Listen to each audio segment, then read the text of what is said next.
Okay, welcome back, everyone. Once again, apologies for the technical issues, but we'd much rather make sure that that run will get done at the appropriate time and without any problems for one of the runners, so definitely better this way. We're just going to move on to, we still have yet another amazing match tonight. We've got Covert Muffin versus Roryrai coming out of the Kurar's Nest group. I'm Voligen again, and I'm joined by Grimelios. Grim, how are you doing tonight? I am good. It wouldn't be Ori without some really silly technical problems that nobody's ever seen before, especially when you're starting a tournament, so that's just par for the course. Yeah, that's absolutely correct. So Covert, Muffin, and Rory coming out of the Kurar's Nest group, as you see there on screen, along with Tritonite and Zagner. Both Muffin and Rory, very experienced Ori runners. They actually both joined last year after watching the AGDQ 2017 Oreo run. They're very different runners, very different approaches. Muffin is more of a freewheeling kind of runner. He's going to kind of make his own path. He's going to come up with his own strats, and he's going to do some silly things like some weird routes that we might see tonight. Rory is a little more of a traditional runner, but he does also like to work on, the routing aspect. He's come up with it. He worked on the all dungeons category and helped come up with that category, and he has second place in that category. Grim, what else can you tell us about these guys? Well, I'll read off some of the numbers that you can also read on your screen. We have Covert Muffin at a 32-minute, 15-second PB, with Rory just a little bit behind at 32:43. That puts Muffin at 20th place on the All Skills leaderboards, and Rory is at 21st, so these guys are right next to each other on the leaderboards. That's a 28-second difference. As Vula mentioned, they started running at about the same time. They're both heavily involved in the randomizer mod for this game, so they're just very comparable players in a lot of different ways. That's right. The really interesting thing to see today will really be whether this route difference that we're going to talk about is going to make much of a change, but really what we're seeing is Muffin is going to go for a particular skill in a different order than what Rory is going to do, and we're going to see him use it for some hilarious skips, so I'm really looking forward to that. I cannot imagine Muffin doing anything silly. It's unthinkable. Looks like we're going to be getting started pretty shortly here after all the technical issues of the last one. Hopefully this one will go nice and smooth and you can enjoy some more Ori action tonight. That's right. We've given the runners the okay to get going, so let's go to the action. PogChamp, let's go. So what are we expecting out of the start of this race? Well, I think both runners, this of course, these are some of the higher ranked runners in the world. Both runners are going to put on a pretty good show early on and hopefully not have too many problems with their XP counting or their HP counting early on, which are keys that we've talked about. Rather, what we might see is some really cool little optimizations and possibly some of those, making a few seconds of difference at the beginning here. There's one small thing we can mention, which is not actually directly related to the run, but if you look at the right side on Rory's screen, you see he entered a color code. I don't believe we've talked about that yet, have we? No, we haven't. It's just a little cheat code that exists in the game as they both pick up their first energy cell, and it allows you to change the color of Ori to a random color. I believe you press left, up, right, down, up, jump, and that will trigger the cheat code, quote unquote. Yep, we see both Muffin and Rory approaching Sign, which is going to give them access to Spirit Flame. I would be shocked if there were any variances so far. And then they're going to run to the right and take out 3 different Frankies, and in doing so, intentionally avoid the XP drops, because Experience Root is important for the entire run, really, but especially in the early game because of a handful of reasons that we'll get into. That's right, and as they're dealing with this Frankie fight, both of them coming out very quickly, what you'll notice as the optimization level for a given runner increases, what you're going to notice is that the way they'll approach the experience counting is going to change slightly. They will definitely not stop to kill something just to pick up the XP. Rather, they will make it so that they are killing something as they're getting to it or as they're running through it, as you just saw Muffin do there. God, I just love watching Ori at a high level, much higher than I know I'm capable of, because there's all these little micro optimizations. Like, it might not have been very noticeable, but even in bouncing up on the bouncy pad, they took the time to take out one of the brambles that they will later need to get through. It's these little optimizations that save half a second here and a second there, and it can really add up. It can be the difference between a really top tier runner and a mid tier runner. Yep, and here they're coming towards their ghost doors at practically the same time. Muffin had a very brief hiccup where he turned on his UI accidentally before picking up that keystone, but synced entries into that door by both runners. So very good stuff early on here. And getting that sync at the Ghost Door took more effort than it may have looked. You start the game with 3 health, and the Ghost Door you ideally want to get down to 1, and it looks like both Muffin and Rory did that successfully. They also excuse me, both picked up the 4th health cell. They'll be getting a total of either 5 or 6 by the end of the run. I don't recall offhand whether they get the 6th health cell. We'll find out later in the run. Yeah, and in fact, for either of these runners, it could even be a moment-to-moment decision. We're not sure whether or not these runners are watching each other. However, in the past, we've talked about that concept with Muffin, and he prefers to stay focused on his own runs, so he won't be watching Rory, almost certainly. Whereas Rory, we're not really sure. It's up to him. That's a personal decision for each runner whether they want to do that or not.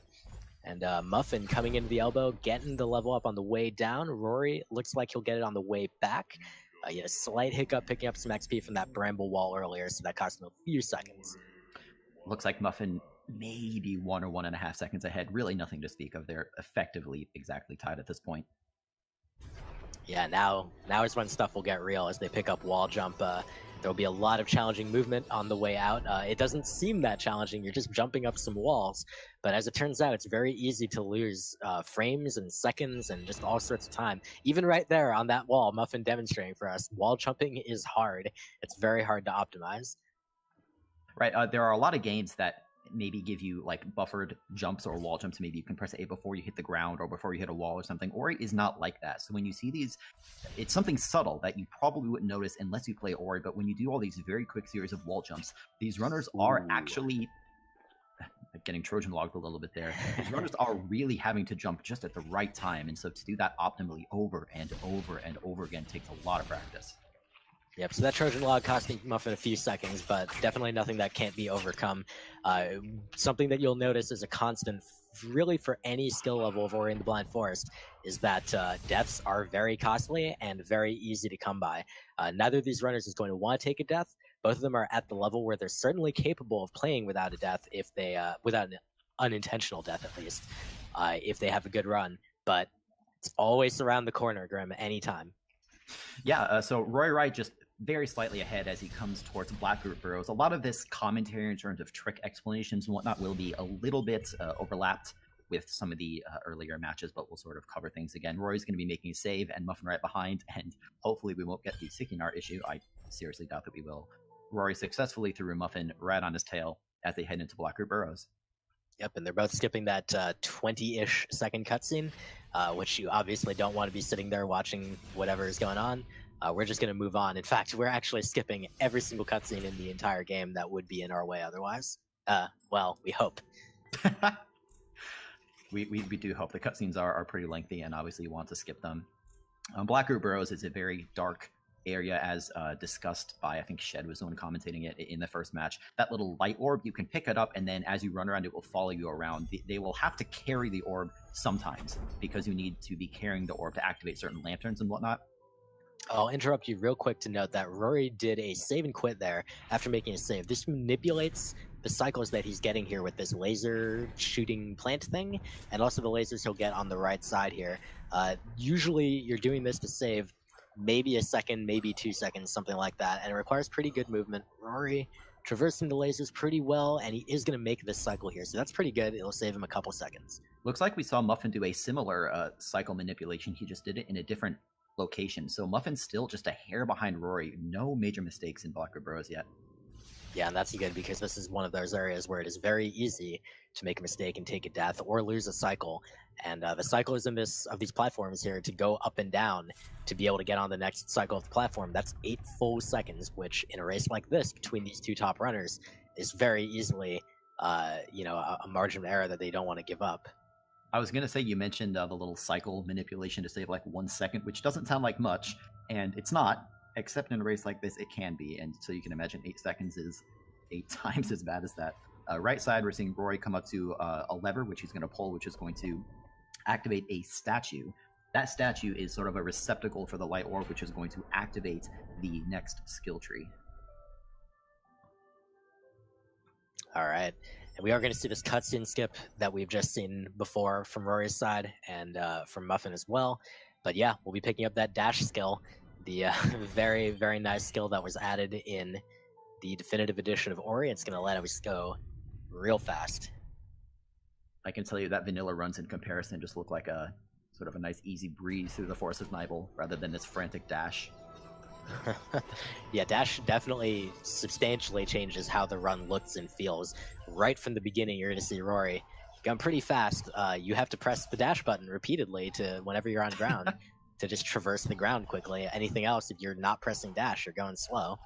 Well, and it's even more complex than that because you can press dash and you dash a certain distance. You can like jump out of dashes at the correct time to do a trick known as a dash glide and maintain part of your dash speed. You can even press another button to cancel a dash partway through. There's all these little micro optimizations that really, really add up.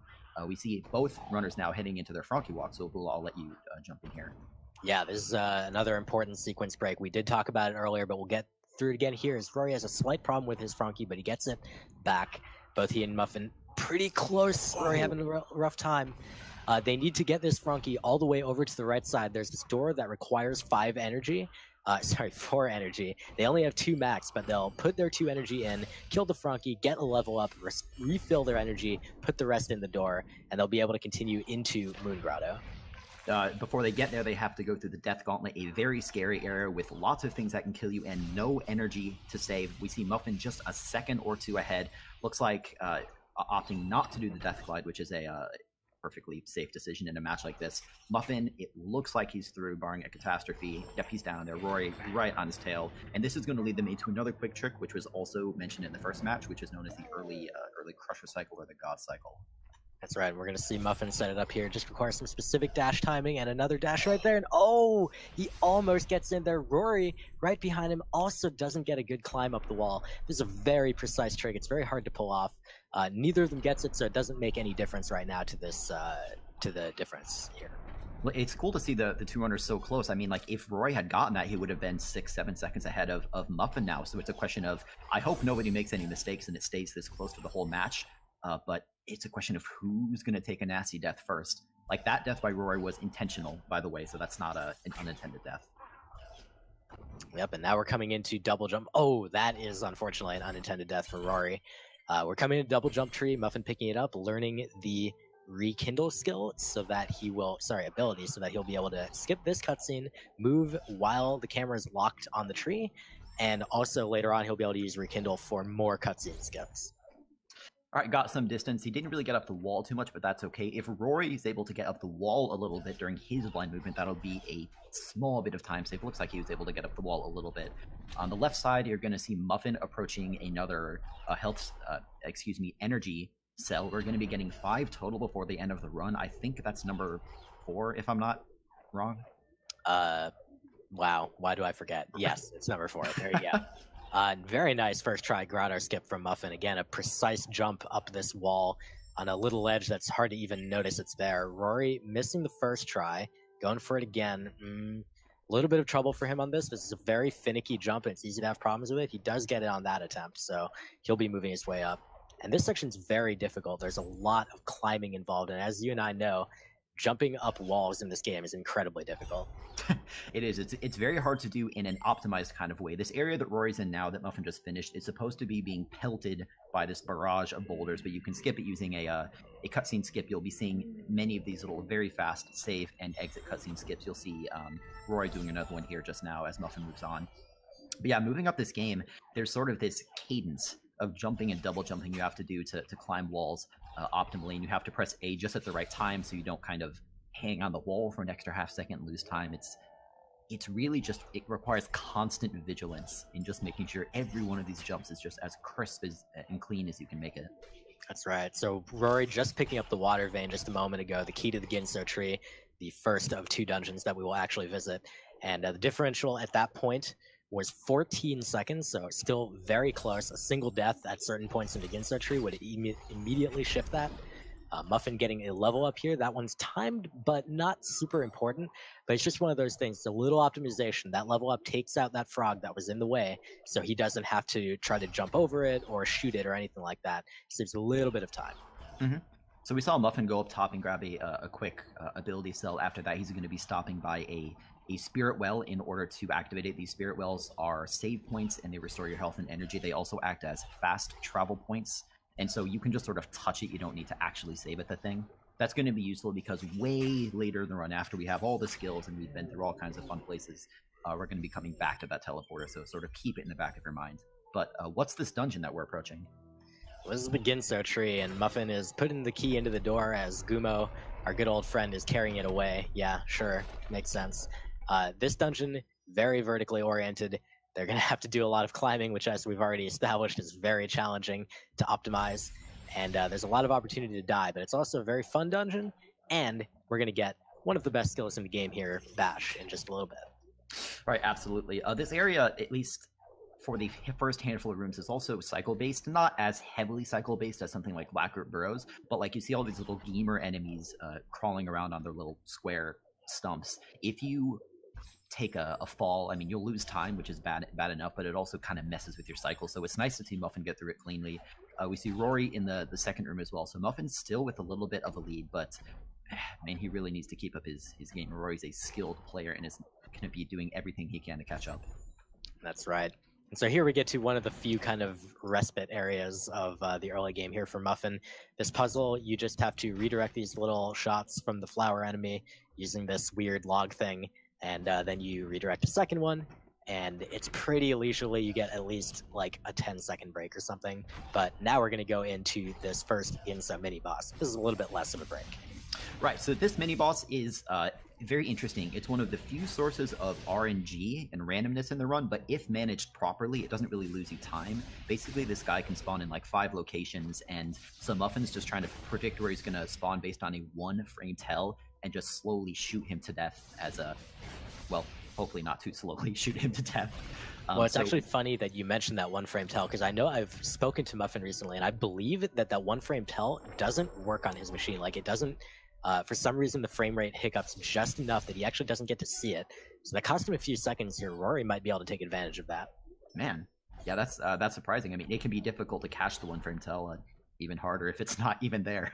Muffin is in the final room before the next skill known as Bash, which we'll be getting to in just a minute. Handful of keystones to collect, and then another intentional death from Muffin.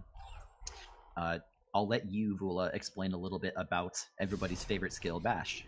Oh, I'm happy to do so. Bash is fantastic. It's the signature skill of Ori and the Blind Forest as a game, and what it allows you to do is grab an enemy, a projectile, or one of those environmental objects like a lantern, and throw yourself from it in a given direction and throw that thing in the opposite direction. So as you see here, Muffin's making use of it immediately to redirect these projectiles and launch Ori in the direction that he wants to go. It allows you to go ridiculously fast, and combined with Dash, it's going to make this game very, very quick. And Muffin is not really giving Roy much of an opportunity at all to catch up. You just saw Muffin make a save point, and that save point was placed in a pretty particular location in order to facilitate a trick that allows you to duplicate a handful of keystones, which is going to save time later on. Bit of a slow key dupe, but it looks like he got it successfully. That's the most important thing, is don't fail your key dupe. So yeah, just really, really clean execution all around by both of these guys. Like, Rory's just behind due to some very minor little mistakes. Yeah, like, for example, just that brief moment of annoyance with the mortar worms back there. Ooh. Okay. Muffin took his ghost to death there, but it just was a little bit lower than normal, so I kind of got confused. But he seems to be good, and Rory getting his keystone duplication just fine as well. All right, good. That's very good to see. Not unexpected. I mean, as we said at the start of this race, these are some very high-level runners, and so it would be unusual to see mistakes from something like key dupe, but that doesn't mean it's not a relief to see it done successfully. That's right. And now we're going to come on into our swamp entry. So Muffin and Rory, as soon as Rory finishes up this mini-boss, will be teleporting back to Moon Grotto. Muffin picking up this XP here for this early charge dash route, which we'll talk about in just a bit.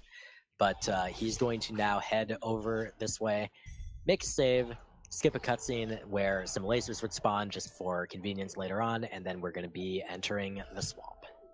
This is one of the harder tricks in the run. It's a sequence break that was introduced probably only about 4 months ago now, so it's relatively recent in the history of Ori. You're going to see Muffin do some blind movement, and then he has to manipulate a frog's position very carefully in order to not kill the frog and not kill himself. There are spikes and there's poison water. Yep, Muffin taking a very nice safety save.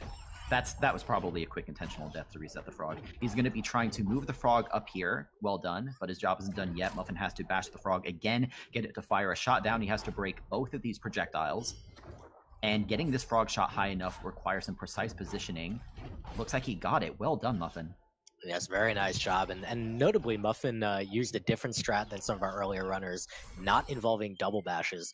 Double bashes are a thing that, unlike most other keyboard and mouse runners, Muffin has a little bit of problems with, so he opts to avoid using them, as he is still successful in his swamp entry and able to make it in. Rory doing his now. He is using some double bashes, takes a little bit of damage, but he's able to lure that projectile.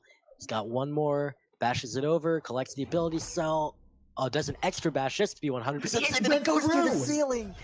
Oh no, this game sometimes does that. It is awful, and so Rory losing a little bit of time to that, as Muffin is able to take a more substantial lead coming out of the Stomp Tree. That time loss is not Rory's fault. Holy cow. Yeah, that's a thing. Sometimes the projectiles or even the frog will just pass through those boundaries for no particular reason. Well, fault or not, that has solidified Muffin's lead.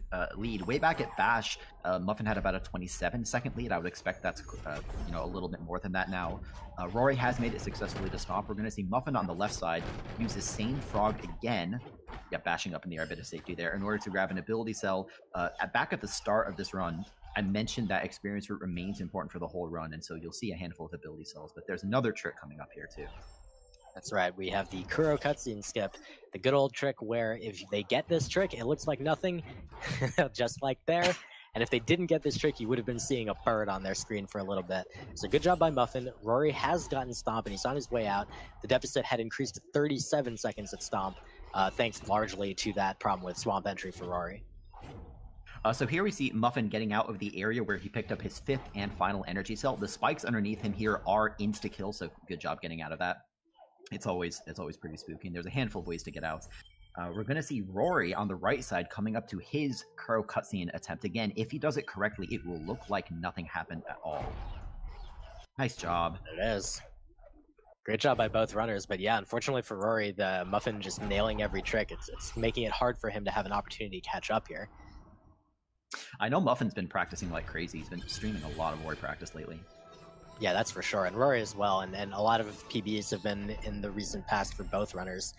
Muffin's largely using his route, which we'll talk about in just a little bit. But for now, we see Muffin carrying the save anywhere from the charge flame tree, and again, this just allows you to have that ability menu open so that you can learn an ability and save at any location that you're able to reach, allowing you to skip things like that Spirit Tree cutscene.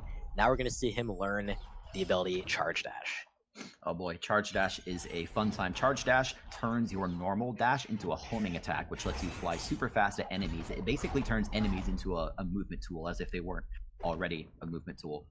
But now you can hit the enemies faster, and what's cool about Charge Dash is that it uses energy, but that energy can be refunded in a handful of clever ways.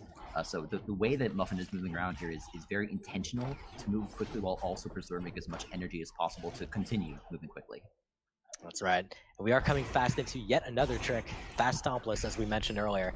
Muffin is going to be going up to this top spider near where the rocks that Kuro has above her head are. He's going to redirect a shot. Here comes that shot. He doesn't like the first one. He's going to aim at a specific angle, leave as quickly as he can, try to get this spider shot in a good position, which looks like it is. Bash up to collect this cell before the shot hits, and it does, knocking the rocks directly onto Kuro and allowing him to get to the feather. That shot angle is really precise, but don't blink, because things are about to get even crazier, if such a thing is possible. You're going to see Muffin pick up Kuro's feather and then immediately start doing a really interesting trick known as rocket jumping. You're supposed to go off to the left here, but Muffin's not going to do that. He's going to go up. By the way, Rory on the right side is taking his attempt at Fast Stompless. Didn't like his first shot either. Boy, there's just a lot happening right now. Yep, and there's that rocket jump flying all the way into the skies. Rory's making his way back to try to get that ability cell. I think the shot was good. He is good. Muffin is going to do Sorrow Bash now. He is going to use bashes and charge dashes to make his way into this elbow here. That looks like a really rough position. He does take a death. Thankfully, Gonna try again. It's nice that Muffin has his safety save up there. Sometimes if you miss Sorrow Bash, you have to go way back down. Got it second try, so good job by Muffin, but that is going to let Rory catch up a little bit if Rory can get it first try. And Muffin's job is not done yet. He's made his way into Sorrow Pass, where his overall objective is just to go up as quickly as he possibly can in order to get both the skill and the next. Nearly got sniped by that frog. Close one. Anyway, right side, we're seeing Rory take his attempts, well, hopefully single attempt at Sorrow Bash. A little bit of a flub on the double bash there, but he gets the second one. He's got the bird in the right position, so he is good, and he's into Sorrow Pass. Muffin picking up the 100 XP in the terrifying spike area there. He's going for charge jump first, and he's going to be doing that aforementioned Terra Break route. And go ahead and refresh us on what that is, Grim. Sure. So Terra Break is a way to break one of the barricades in Sorrow Pass. Basically what it does is you can use a frog shot to bait it, or you can stomp it from the top, or you can do a trick known as Terra Break. Rory with a rough death. No. That is very rough. That sends him all the way back to the bottom of Valley of the Wind. Unfortunately gives Muffin a very huge lead. Well, fortunately for Muffin, but... To finish my thought, you're going to see Muffin take an intentional death behind his ability menu, make a save right up near the top, and he's going to charge dash into his death. And when he spawns, his charge dash will be carried through, and he can use its momentum to break that top barricade. It's a trick that, again, was discovered relatively recently in Ori's history, and it is faster than the old route of doing frog juggle. That's correct. So we have Muffin coming into Sunstone now. His Terra Break was clean. He keeps the Save Anywhere menu up because he's also going to use it to skip this Sunstone cutscene. Rory's coming back to the Noob Spikes area. It's a name that we have for it that I really don't love very much, but it's what everyone calls it. And really, these aren't the Noob Spikes because everyone just dies to them. Regardless of whether you're a noob or not, you're going to die to these spikes. Turns out trying to move at breakneck speed through a bunch of insta-kill spikes is quite challenging for anyone.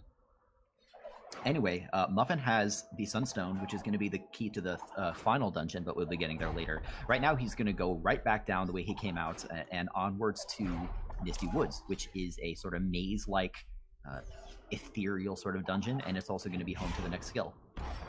That's right. And just a quick update that Rory did, unfortunately, he dropped his Save Anywhere glitch, unfortunately, on his way to the charge jump tree. So he had to re-pick it up. Meanwhile, Muffin, he's going for a trip here. He's going to do another route. So this is called What's 20 Seconds? And this is a route that very few runners do, largely only like Muffin and Hydra. He's going to go collect the grenade skill right now, and you'll find out why he wants it pretty soon. But for now, you may have seen this already. He's doing this Save Anywhere so that he can skip this cutscene down near the grenade tree. And he also performed a glitch to open the door towards the spirit well here, permanently. So you won't have to do the lever again later. And there's this cutscene skip, no problem. And Rory getting the Sunstone cutscene skip momentarily as well. That is just such a good indicator of Muffin's personality to go for this. What he's doing is slower, but it's just it's going to be so cool to see all his grenade jumps. I'm very happy that he's pulling this off. And I don't know if Muffin is aware that he's in the lead. If so, maybe that influenced his decision. Maybe he was going to do this anyway. Knowing Muffin, he was probably going to do it regardless. Well, this route, it's not a route that you ordinarily see, but sometimes it does occur.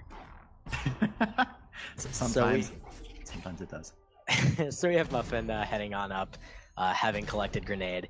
So the runners will be slightly desynced for a little bit. Rory is heading into Misty Woods, so direct your eyes to his screen as you see the visual feast of movement that is Misty Woods with Charge Dash. It's just an absolute beauty.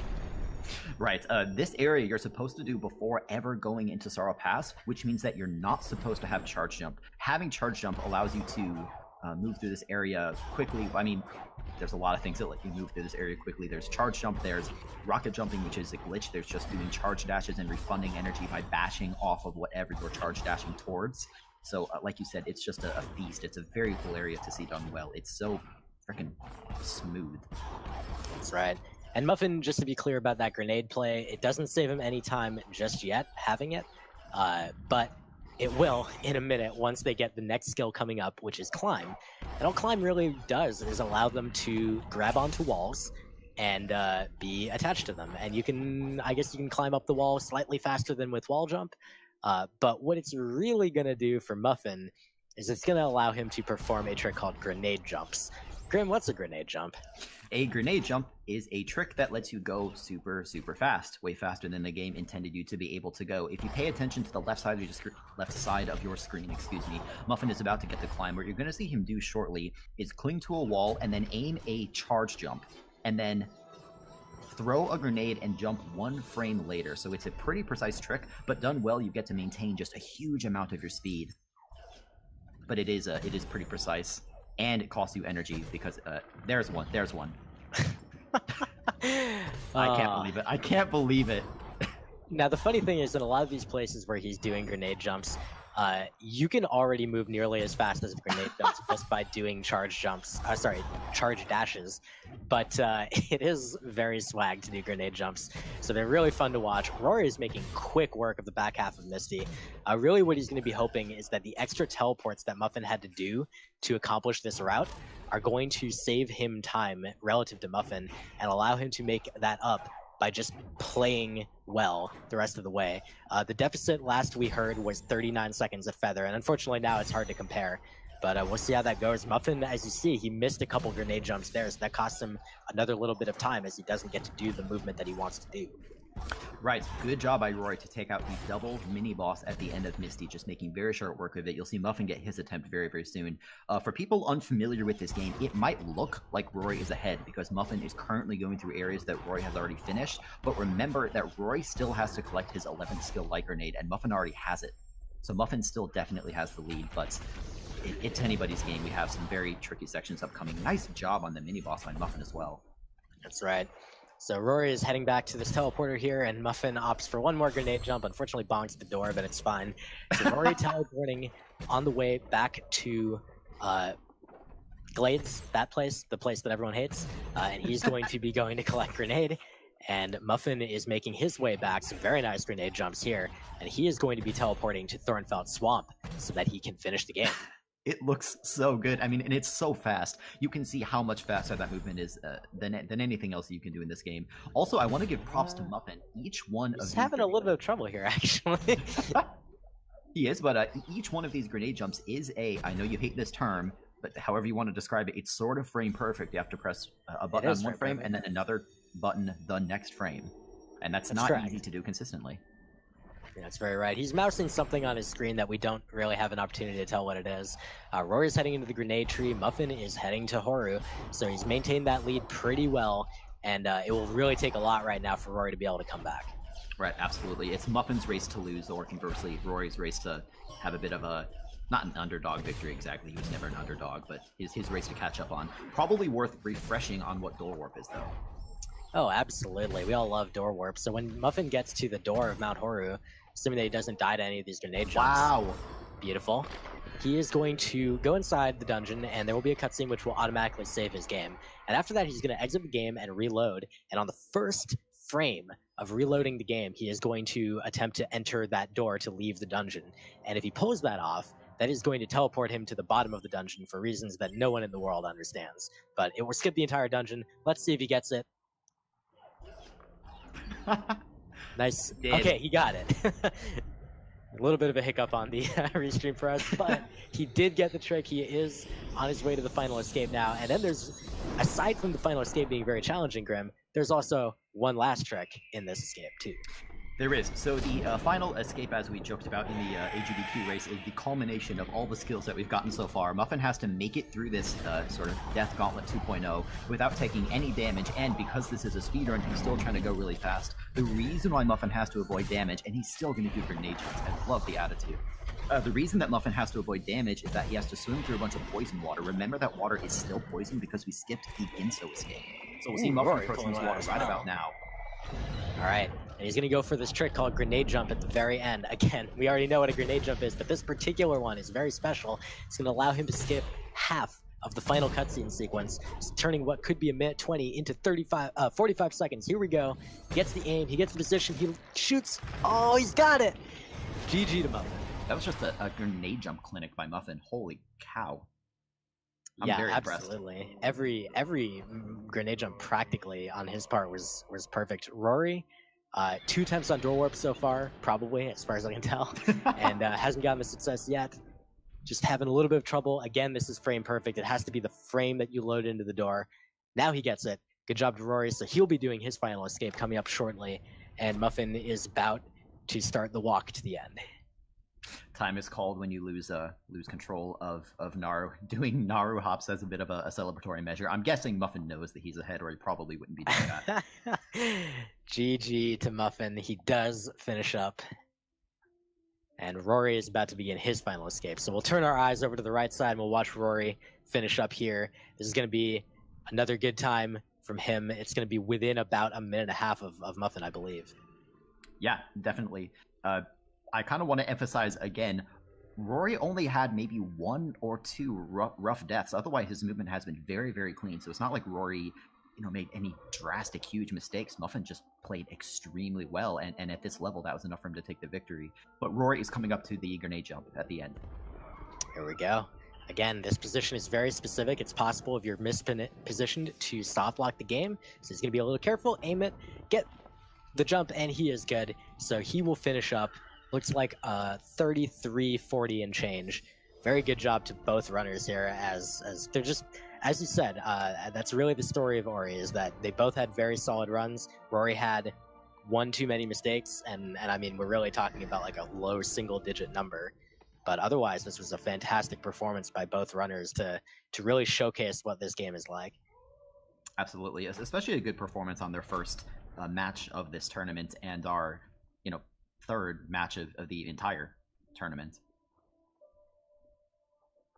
Pretty cool way to open, and I'm glad that Muffin's 20-second strategy did pay off for him. Very nice job with grenade jumps. Well, if Muffin hadn't done the what's 20 seconds route, he actually may have gotten a PB. So that's a thing. You know what? You're probably right. Muffin did end that only 5 to 6 seconds away from his PB. But knowing Muffin, he'll be very pleased with that. And I think Rory, maybe he'll be disappointed with the loss, but as we said, still a very nice job by Rory. Remember that we are just in the group stages, so it's not like anyone's eliminated or anything like that. Rory has plenty of room to improve, as does Muffin. There's going to be a lot of matches upcoming for them and everyone else in the tournament. That's right. This is just the first match in the Kuro's Nest group, and as you said, only the second completed match of the tournament. We do, of course, have the one that we rescheduled, which we can't wait to get to, probably tomorrow or Sunday. We'll see. But yeah, I mean, what a great sequence of matches to open up with today. I am just absolutely excited for everything that's going to come up over the next 4 weeks as we get through the group stage here. Right, absolutely. I want to... We can continue talking about the group stage. You can see on screen here now that Muffin took his win over Rory, and we'll be seeing some other matches out of Kuro's Nest and other groups upcoming. I want to take a minute to just especially shout out some of the people behind the scenes, especially Jay Hobbs and Tara, who did a ton of work to get this insane production value for these races going on. I mean, it's been super impressive for me to see, and they definitely deserve a lot of recognition for their work. You stole the thing I was going to do, so thanks. I'm sorry. Thanks, Grim. I'm sorry. Yeah, no, today's production, by and large, brought to you by Jay Hobbs and Tara, as well as significant help from the rest of our planning crew, but particularly Griffs, Hydra, Meldon, and plenty of other contributions from the rest of our crew as well. Couldn't have happened without all of them, so I'm super proud of how things look and have turned out. Just look at that beautiful background on the screen here. Oh my goodness. It moves. I love it. Yeah, that was a good start. Some technical issues earlier, but we had two completed races, and we'll be rescheduling that last match. So for anyone who wants to see Sikinar versus Yoko, don't worry, you will be able to see that match once we get it rescheduled. Otherwise, I think I'll toss it to you to sort of close us off. All right, thanks, Grim. Yeah, I'm pretty much just gonna reiterate all the things that have been said, but I'll also, of course, give some thanks to our participants today. The runners were Spark, Mad Insane, Yoko, and Sikinar. Even though they didn't get to finish their match, we're really appreciative for their efforts in trying to help us put on an awesome show today. Muffin and Roryrai, very appreciative for you guys as well. Our commentators today, Sigma, Shed, Fant, Richard, Grim, our stats people behind the scenes, always helping us out, keep track of things over the course of the match. Richard helping with 2 of the matches, Oshi helping out with all of them because no one can stop him, and Griff's also helping out with Yoko and Sikinar. Clips, we're going to be doing some things with Clips that I'm very excited about in this tournament. So clips have been provided today by Grimelios, Hydra, and Griffs. Thank you guys. Our restreamer today, J Hobbs, helping make this absolutely tops. And thank you very much to Speed Gaming for giving us the opportunity to come back here again on the main channel today. And we're going to be across the Speed Gaming network for the next 4 months. I will also just say to all the people, all the runners that are going to participate in this tournament, all the volunteers who are going to help us run it, I sincerely appreciate that. So I'm looking forward to that. Let's talk upcoming matches. We've got 2 currently scheduled for tomorrow. We got The Roos is Loose versus Noxitu, known on Twitch as Axitox, tomorrow afternoon at 3 p.m. Eastern. And we've got Mr. Randomson versus The Roos is Loose at 6 p.m. Eastern. So Roos trying to get all of his matches out of the way pretty quickly, so we're going to see a lot of him. Also, if I said 4 months, man, I hope it's not 4 months, but Freudian slip there, it's fine. It will be as long as it takes to get through these matches, but not too long. Just the perfect length of a tournament. That's how long it's going to be. All right, well, for everyone here today and for Grim and myself, thank you guys for watching, and let's call it a night, shall we? Yeah, pleasure commentating with you, dude. Have a good night, everyone. The save was late going off. He didn't die, which would have been a very, very tragic death. Instead, just kind of said, well, oh, gets eaten by the Frankie there. And this is actually going to bring him a lot closer. And let's watch that again in the bottom right. Madden's saying, ugh, missed the dash climb off Frankie. Now That's Madden's always saying, a painful one. Oh no, Spark taking a death at the bottom as well. oh gosh, this area is terrible. Volatile. We saw it at the double jump tree as both runners had a lot of troubles. Oh, no! Madden's saying getting hit by the Gamer and knocked down to Spikes, but he made a great safety save just before that, so he's not going to get sent all the way back to the start of the game. Nice. Now we're going to have to break the roofs. The trick is not over, so he's going to go for some double bashes here on this shot, and it gets through there. Almost safe, just has to not die to this Rhino, and we're good. That's just going for it. Oh, Spark! Oh, Spark takes a huge death there. Had a close safety save, but that's giving Matt a chance to catch up. It's as he has more trouble with the Kuro cutscene. The death! And That's very really far back. Oh, that is a rough death there. Oh my gosh. That's going to be hard for Madden Sane to come back from, but anything can still happen. The most difficult... Yeah, this is a very dangerous area. The runners have enough health to take 1 hit from the spikes in this area, but it's still very challenging, especially when you're trying to go fast as these runners are. Yeah, and of course, I say flying if this works, and oh my gosh, there he goes. That is the use of climb that I teased earlier. Using a combination of climb, charge, jump, and grenade, you can fly across. Only took 4 damage, didn't even need that safety health, but here he comes on the grenade jump. Right here, it's precise position, has to have good through. aim, and he's got it! Now he just has to hold right to play through the final cutscene. And the right here to not die, and now he has to deal with the second Kuro here. Is he gonna opt to despawn Kuro? No, Nope. Okay, he's just gonna play it safe and finish the game. I think he's seen that Spark is finished and just said, might as well just finish the run. Skip cutscenes like and text boxes like the one you just saw there. So ideally, you want to have your UI hidden at all those points. But oh no, Sicky taking a pretty big death there, but really that's. Yeah, this is another important sequence break. We did talk about it earlier, but we'll get through it again here. As Rory has a slight problem with his Frankie, but he gets it back. Both he and Muffin pretty close. Rory having a rough time. They need to. But it's a question of who's going to take a nasty death first. Like, that death by Rory was intentional, by the way, so that's not an unintended death. Yep, and now we're coming into double jump. Oh, that is unfortunately an unintended death for Rory. Down, he has to break both of these projectiles, and getting this frog shot high enough requires some precise positioning. Looks like he got it. Well done, Muffin. Yes, very nice job. And notably, Muffin used a different strat.